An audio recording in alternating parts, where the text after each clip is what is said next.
이스라엘 백성들은 하나님 앞에서 악을 행합니다.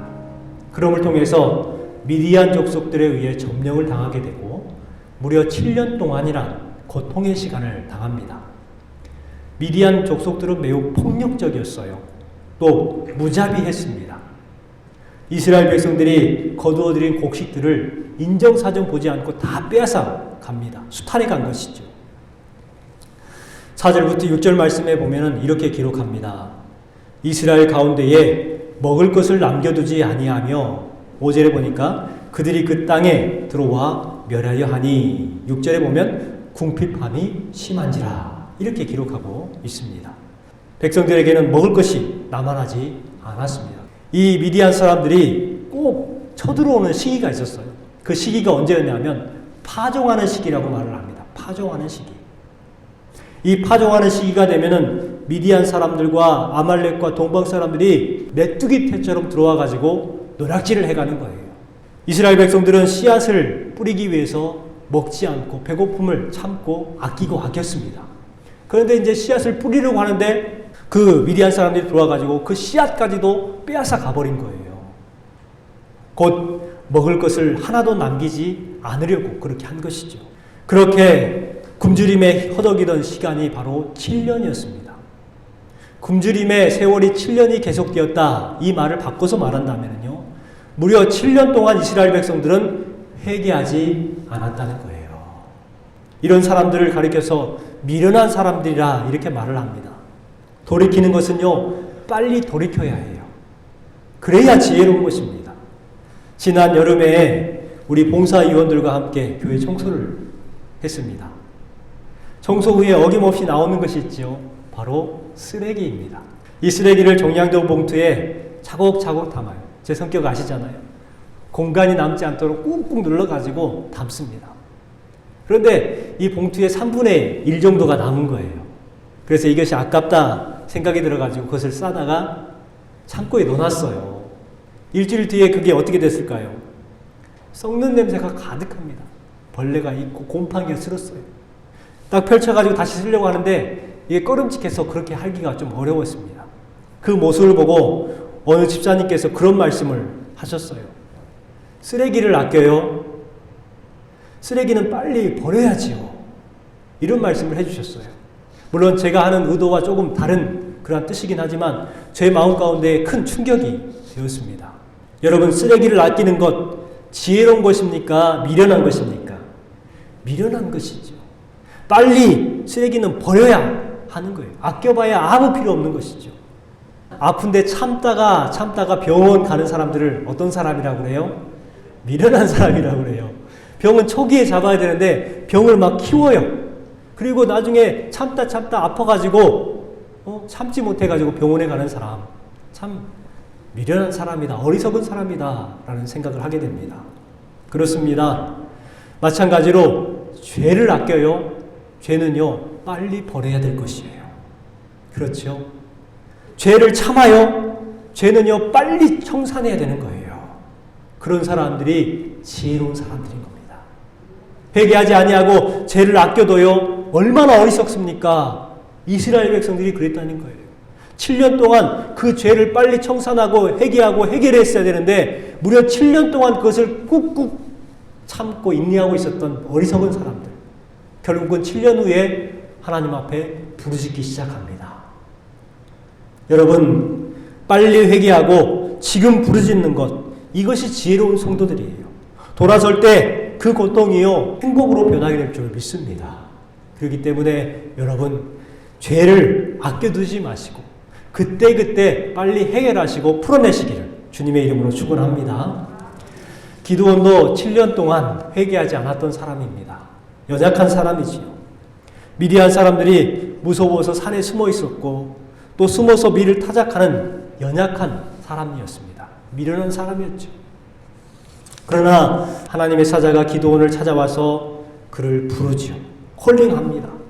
어떻게 부르냐면 큰 용사여, 여호와께서 너와 함께 계시도다. 너는 너의 힘으로 이스라엘 미디안의 손에서 구원하라. 이렇게 부르심을 받고 또 사명을 줍니다. 이 겁쟁이 기드온에게 큰 용사라고 하는 거예요. 전혀 기드온과 어울리지 않습니다. 이 기드온의 부끄러움의 자리를 하나님의 사자가 찾아온 거예요. 감추고 싶고 창피한 그 자리, 포도주 틀에서 밀을 까고 있는 그 자리에 찾아온 거예요. 하나님께서 그 치부를 보십니다.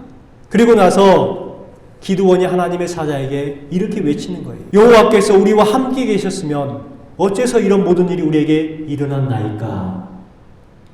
내가 무엇으로 이스라엘을 구원하겠습니까?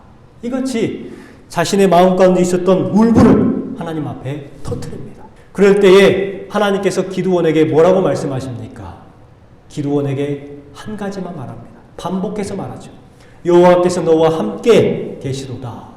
여호와께서 반드시 너와 함께 하리라. 이렇게 말씀합니다. 여러분, 똑같은 말을 왜 계속해서 반복하고 있을까요? 기드온아, 너의 마음이 그랬니? 위로해주거나 또 야 이놈아 믿음 없는 소리 하느냐 야단치지도 않으셨어요. 단순히 여호와께서 너와 함께 계시도다. 이 말만 하신 거예요. 이 말은 무슨 말입니까? 하나님이 함께 하실 때에 구원의 능력을 나타낸다는 거예요. 하나님께서 너와 함께 하시면 너는 큰 용사가 된다는 거고 지금 말씀하고 있는 거예요. 무엇이 중요합니까? 하나님이 함께 하심이 중요하다는 거예요. 하나님께 붙들림 받는 삶이 중요하다고 말씀하고 있는 것입니다. 1979년에 노벨상을 받았던 분이 계시죠. 마더 테레사라는 분입니다. 이분이 이런 말을 했어요. 나는 하나님의 손에 쥐어진 작은 몽당 연필에 불과합니다. 몽당 연필이 누구의 손에 쥐어지느냐에 따라서 다르다는 거예요. 영국에 있었던 일입니다. 한 노인이 길가에서 모자를 앞에 놓고 바이올린을 연주를 합니다. 뭐라고 있었을까요? 구걸하는 것이죠. 그런데 사람들이 지나가는데요. 쳐다보지도 않고 그냥 지나가 버립니다. 그 모습을 지켜보던 어떤 신사가 안타까워서 노인에게 다가가서 이런 말을 합니다. 어르신, 제가 몇 곡 연주해도 될까요? 이렇게 말합니다. 그러니까 노인이 웃으면서 네, 그러시오 하면서 바이올린을 건네준 거예요. 그 바이올린은 낡고 정말 좋지 않은 바이올린이었습니다. 그 바이올린을 건네받은 신사가 바이올린을 연주하기 시작해요. 그런데 노인이 연주했던 소리와는 전혀 다른 아름다운 선율이 흘러나오기 시작했습니다. 지나가는 사람들이 그 소리를 듣고 멈춰서서 그 연주를 듣기 시작했어요. 많은 사람들이 듣기 시작합니다. 100명, 200명이 모이기 시작했어요. 너무 많이 모이니까 경찰이 출동해가지고 무슨 일인가 와서 볼 정도였다고 합니다. 그런데요, 그 연주를 듣고 있던 사람들이 감동의 눈물을 흘리기 시작하는 거예요. 노인의 앞에 있던 그 모자 위에는 지폐들로 가득 차게 되었습니다. 그때 어떤 사람이 그러는 거예요. 저 사람 혹시 파가니니 아니야? 맞아. 저 사람 이탈리아의 그 유명한 바이올린 연주자 파가니니다 하고 외치는 거예요. 당시 바이올린 연주자로 가장 유명했던 사람이었습니다. 그 사람이 영국에 공연을 왔다가 지나가다가 그 노인이 하는 것을 보고 너무 안타까워서 대신 연주를 해주었던 거예요. 그렇습니다. 똑같은 바이올린, 낡고 보잘것없는 그러한 바이올린이지만 어떤 사람의 손에 연주되느냐에 따라서 전혀 다른 소리를 낸다는 거예요. 여러분은 지금 누구의 손에 연주되고 있습니까? 여러분은 지금 어떠한 소리를 내고 있습니까? 누구의 손에 잡혀 있습니까? 하나님께서 지금 여러분에게 말씀합니다. 사랑하는 아들아, 내가 반드시 너와 함께 하리라. 너를 붙들어 주겠다. 사랑하는 내 딸아, 내가 너를 도우리라. 내가 너를 굳세게 하리라.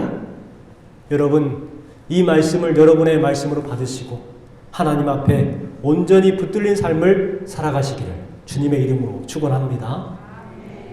하나님의 손에 쥐어지면 어떻게 될까요? 하나님의 손에 붙들리면 어떻게 될까요? 야레가 샬롬이 됩니다. 20절 말씀에 보면은 기드온은 하나님의 사자를 최선을 다해서 섬깁니다. 그리고 순종하죠. 20절에 이렇게 기록하고 있습니다. 하나님의 사자가 그에게 이르되 고기와 무교병을 가져다가 이 바위 위에 놓고 국을 부으라 하니 기드온이 어떻게 했어요? 기드온이 그대로 하니라. 이렇게 되어 있습니다.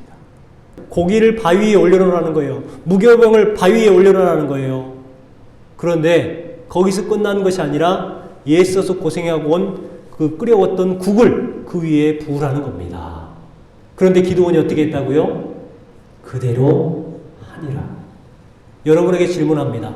여러분은 그럴 수 있으세요? 저 같으면 못할 것 같아요. 그때 상황은 음식이 정말 귀했던 시기 아닙니까? 그런데 어떻게 그렇게 할 수 있어요? 저 같으면 못할 것 같아요. 그런데 기드온은 그대로 하니라. 순종했다는 거예요. 그리고 나서 천사가 지팡이를 그 바위에 댑니다. 그랬더니 기적이 일어나는 바위 안에서 불이 나와가지고 그 고기와 무교병과 국을 살랐다고 말을 합니다. 깜짝 놀란 거예요. 그 광경을 지켜보고 있던 기드온은 놀라 마음 가운데 근심이 생깁니다. 왜요? 자신이 하나님을 보았기 때문이라고 생각을 한 거예요. 그와 같은 역사를 일으키시는 분은 하나님밖에 없는 거예요. 하나님을 봤으니 이제 내가 죽게 되었구나 두려움에 쌓이게 됩니다. 그 두려운 마음을 가지고 있었던 기드온에게 하나님께서 말씀하시죠. 23절 말씀 같이 읽어보겠습니다. 여호와께서 그에게 이르시되 너는 안심하라 두려워하지 말라 죽지 아니하리라 하시니라. 아멘. 하나님께서 기드온에게 안심하라고 말씀합니다. 두려워하지 말라는 거예요. 너 죽지 않아. 이렇게 이야기를 하고 있습니다. 너는 안심하라. 이것은 뭐냐면 샬롬입니다. 두려워하지 말라. 이 두려움은 뭐냐면 야레입니다. 지금 현재 두려움에 쌓이고 있는 야레의 사람이 어떤 사람이 된 거예요? 샬롬의 사람이 된 거예요. 여러분 하나님께서 붙들어 주시면은요 바로 두려움의 사람에서 평안의 사람, 샬롬의 사람으로 바뀌게 될 줄 믿습니다. 여러분 혹시 지금 여러분이 야레의 사람이라면 하나님께 온전히 맡겨드림을 통해서 여러분이 샬롬의 성도들이 되시기 바랍니다. 이 기드온이 그 평화를 누리고 나서 그곳에 제단을 쌓습니다. 그리고 그것을 뭐라고 불러요? 여호와 샬롬이라고 불러요. 하나님이 주신 평화를 경험한 거예요. 그런데 27절의 말씀에 보니까 기드온이 다시 두려움에 쌓입니다. 아버지가 두렵고 마을 사람들이 두렵고 우상을 깨부시는 것이 두려운 거예요. 두려운 사람이 돼버린 것이죠. 우리를 보는 것 같지 않습니까? 우리가 교회에서는 하나님의 은혜를 경험하고 하나님을 찬양하고 예배함을 통해서 평화를 누려요. 평화의 사람이 됩니다. 그런데 우리의 가정으로 돌아가고 일터로 돌아가고 사회에서 세상에서 일을 하다 보면 다시 어떤 삶을 살아가냐면 다시 또 두려움의 사람, 야레의 사람이 돼버려요. 왜 그것을 반복하고 있을까요? 우리는 좀 두려움의 사람에서 참된 평화의 사람이 되고 싶은데 왜 이렇게 두려움이 자꾸 우리를 넘어뜨리게 하는 것일까요? 그 이유를 생각해 봤습니다. 그 이유는 딱 한 가지예요. 놓지 못하기 때문에 그렇습니다. 놓아야 되는데 놓지 못하는 거예요. 서커스에서 공중 그네를 이렇게 타시는 분들이 있어요. 그래서 두 분이 왔다 갔다 하면서 이렇게 그네를 탑니다. 그 광경을 구경꾼들이 보면서 깜짝깜짝 놀래요. 그래서 이쪽에서 이렇게 건너가면 와, 저쪽에서 건너가면 와 하고 소리치죠. 자, 그런데요. 고개사가 한 사람이 그 그네를 놔야 되는데 두려운 거예요. 놓지 못하고 있는 거예요. 저쪽으로 건너가야 되는데 건너가지 못하는 거예요. 왜요? 내가 이것을 놓으면 떨어질까 봐 두려운 것이죠. 그리고 저 사람이 나를 잡을 수 있을까? 두려운 거예요. 그래서 놓지 못하고 그냥 왔다 갔다만 하고 있습니다. 놀까 말까 놀까 말까. 여러분 우리를 가리키는 거 아닐까요? 우리가 평화의 사람이 돼야 되는데 그 세상 것들을 놓지 못하고 왔다 갔다 이런 모습 아닌가요? 여러분 놓으시기 바랍니다. 놓으면은요 하나님의 손이 우리를 잡아주는 거예요. 하나님께로 건너가기 위해서는 우리가 세상 것을 놓아야 돼요. 놓으면은 하나님께서 책임져 주시는 거예요. 그 책임져 주심의 증거가 뭐냐? 바로 평화의 사람이 된다는 거예요. 여러분이 놓으시고 평화의 사람이 되시기를 주님의 이름으로 축원합니다. 또한 두 번째로 보면 하나님의 손에 붙들림 받으면은요, 우선순위가 무엇인지 알게 됩니다. 하나님께서 기드온을 부르시고 나서 가장 먼저 시킨 일이 무엇일까요? 가장 먼저 시키신 일은 전쟁 준비가 아니었습니다. 나팔을 불어라 아니었어요. 뭐였냐면 25절 26절 말씀에 기록이 되어 있는데 그것은 바알과 아세라상을 찢고 그리고 아버지의 둘째 수소를 잡아다가 번제를 드리라는 거예요.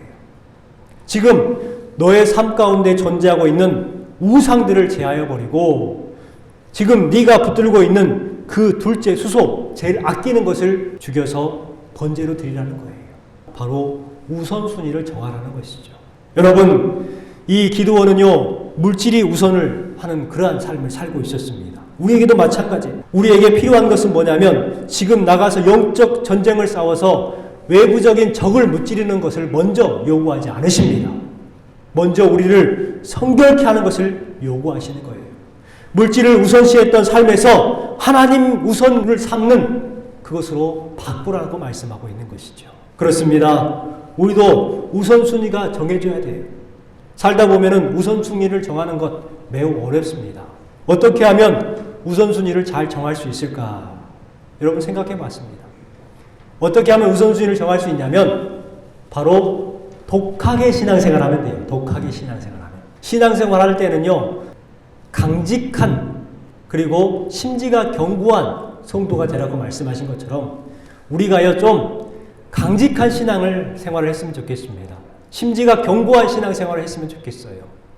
그럼을 통해서 우리의 삶 가운데에 믿음이 흔들리지 않는 그 표현을 독하게 신앙생활하는 것으로 표현하는 제가 해봤습니다. 서울의 큰 교회에서 목회하시던 목사님의 간증입니다. 그 목사님이 그 아버지를 생각하면서 그런 말을 했어요. 저희 아버지는 독하게 신앙생활했던 아버지였습니다. 그 아버지가 있기 때문에 우리 교회가 지금 그 영성을 이어받았습니다. 이렇게 말을 했습니다. 서울 온누리교회 하영조 목사님이셨죠. 그 아버지가 독하게 신앙생활했다는 거예요. 그 영성이 그 아들의 목회에 그대로 나타났다는 것이죠. 분당에서 목회하는 목사님의 간증입니다. 작은 교회를 목회하시던 아버지는 중요한 일이 있으면 어김없이 금식 기도를 하셨습니다. 교회가 분쟁이 있어서 아버지는 40일 동안 금식 기도를 했고 그 도중에 하나님의 부르심을 받았습니다. 나는 문제가 닥치면 인간적인 방법으로 풀어나가려고 하는데 아버지는 항상 하나님께 구했습니다. 내 아버지의 기도가 내 사역의 열매입니다. 분당 우리 교회 이찬수 목사님의 간증입니다. 여러분, 정말 독하게 신앙생활했던 분들의 자녀분들이 이렇게 큰 목회를 하고 있는 것 아닌가 생각해 봅니다. 그런데 우리는 어떻게 신앙생활을 하고 있나요? 우리는 너무 착하게 신앙생활을 해요. 너무나 인자하고 합리적인 신앙생활을 합니다. 너무 세상을 배려를 해요. 그래서 신앙보다는 세상 쪽에 속해 있는 삶을 살아갑니다. 여러분, 오늘 주신 말씀을 기억하시기 바랍니다. 신앙의 우선순위를 결정하시기 바랍니다. 신앙생활은 뭐냐면 우선순위를 결정하는 삶이에요. 세상의 것들을 놓고 정말 독하게 신앙생활 하시기 바랍니다. 심지가 견고하고 강직한 신앙생활, 환경과 조건 때문에 연연되는 신앙생활이 아니라 하나님을 온전히 신뢰하고 변화되지 않는 그러한 신앙생활, 여러분의 신앙이 되시기를 주님의 이름으로 축원합니다. 세 번째로는요, 하나님께 붙들림 받은 성도들은 주적을 바로 알게 됩니다. 32절 말씀을 보겠습니다. 여러분, 기드온이 싸워야 될 대상이 누구라고 말하고 있는 거예요? 우상이라는 우상 숭배자들이라는 거예요. 그래서 그 우상들을 부서뜨립니다. 그리고 사람들은 기드온에게 별명을 주는데 그 별명이 뭐냐면 여룹바알입니다. 이렇게 부르기 시작해요. 여룹바알 뜻이 뭐라고 하냐면 바알과 대항하여 싸우는 사람이라는 뜻이에요. 사무엘상 17장에 보면 다윗과 그의 형 엘리압이 다투는 이야기가 기록이 되어 있어요. 엘리압이 그 전쟁터에 찾아왔던 다윗에게 이렇게 말합니다. 그냥 엘리압이 다윗에게 노를 바라 이르되 내가 전쟁을 구경하러 왔노라 이렇게 말을 해요. 네 지금 여기 와가지고 지금 뭐 하는 짓이냐? 전쟁 구경하러 왔지? 빨리 가라는 거예요. 그러니까 다윗이 어떻게 하냐면 형에게 대꾸하지 않습니다. 그냥 잠깐 보다가 돌아서서 가지고 다른 사람에게 향했던 전과 같이 말하기 시작하는 거예요. 다윗이 왜 형 엘리압에게 반응하지 않았을까요? 생각해 봅니다. 엘리압은 누구예요? 적이 아니라는 거예요. 가족이라는 거예요. 우리의 적은 누구냐? 바로 저기에서 이스라엘 하나님을 모욕하고 있는 골리앗이라는 거예요. 여러분, 참 안타까운 현상들이 우리의 삶 가운데에 벌어지고 있습니다. 우리가 싸워야 될 대상과 싸우지 않고 싸우지 말아야 될 대상과 싸우는 경우가 우리가 많이 보게 됩니다. 가족 안에서도 그렇죠. 또 회사 안에서도 그렇습니다. 교회 안에서도 그래요. 누가 적인지 모르고 그냥 옆에 있으면 막 염소처럼 막 들이받는 거예요. 주적을 알지 못합니다. 다윗과 엘리압 가족끼리 싸울 수 없다는 거예요. 우리가 싸움의 대상은 골리앗이라는 거예요. 그런데 이상하게 골리앗이 교회 안에서의 싸움을 구경하고 있어요. 교회 안에서 서로 간에 싸웁니다. 골리앗인 세상은 팔짱 끼고 구경하고 있어요. 뉴스에 보니까 이런 뉴스가 떴더라고요. 교회에서 싸우는 재미. 얼마나 교회에 치욕스러운 이야기입니까? 성도들이 주적이 누군지 모릅니다. 우리의 주적이 누굽니까? 바로 우상들이죠. 세상입니다. 그런데 그것을 파악하지 못하고 엉뚱한 데 지금 힘을 쓰고 있지 않습니까? 우리가 이와 같이 타락한 자의 반열에 들지 않기 위해서는 어떻게 해야 될까요? 그 해답이 34절에 기록이 되어 있습니다. 여호와의 영이 기드온에게 임했어요. 30절에 보니까 그 바알과 아세라 신을 찍어버렸던 것을 이제 그 마을 사람들이 안 거예요. 그래가지고 기드온을 죽이려고 합니다. 아버지한테 그 기드온을 내놓으라는 거예요. 그는 죽어야 된다는 거예요. 그 사람들이 가족과 같은 그 마을 사람인 기드온을 죽이려고 하는 거예요. 무엇 때문에? 우상을 부순 것 때문에. 하나님의 백성이 우상을 부수는 것이 정상 아닙니까? 정상적인 일을 했음에도 불구하고 그렇게 하고 있는 거예요. 하지만 34절의 말씀처럼 기드온이 여호와의 영이 임했더니 바뀌기 시작합니다. 보세요. 기드온이 나팔을 불매 아비에셀이 그의 뒤를 따라 부름을 받으니라. 이 아비에셀이 누굴까요? 아비에셀은 사람이 아닙니다. 기드온의 동네 이름이 바로 아비에셀입니다. 그러니까 사람이 아니라 그 지역 이름이 아비에셀인 거죠. 아비에셀 사람들이 기드온이 나팔을 불었더니 가장 먼저 함께 기드온을 따른 것이죠. 언제 그렇게 가능했느냐? 바로 하나님의 영이 임했을 때. 여러분 그렇습니다. 방금 전까지 기드온을 죽이려고 했던 사람이 하나님의 영이 임했더니 그를 따르는 사람이 되는 거예요. 기드온 한 사람이 변했을 때에 그 가족이 변하고 마을이 변하고 나라가 변한 것처럼 중요한 것은 무엇입니까? 우리에게 하나님의 영이 임하는 거예요. 그러면 내가 변화되고 나를 통해서 내 가족이 변합니다. 내 교회가 변하고 내 지역과 마을이 변화되게 줄 믿습니다. 여러분 이것을 기억하시고 오늘 주신 말씀을 붙드시기 바랍니다. 하나님의 손에 붙들림 받는 삶을 사시기 바랍니다. 하나님 손에 붙들렸을 때에 우리는 샬롬의 삶이 됩니다. 또한 우선순위가 바로 결정되고 비로소 우리가 싸워야 될 대상이 누군지를 발견하게 됩니다. 여러분, 저와 여러분이 성령의 사람, 하나님의 손에 붙들린 삶을 살아서 하나님께 영광 올리고 큰 용사의 삶을 살아내시기를 주님의 이름으로 축원합니다. 기도하겠습니다.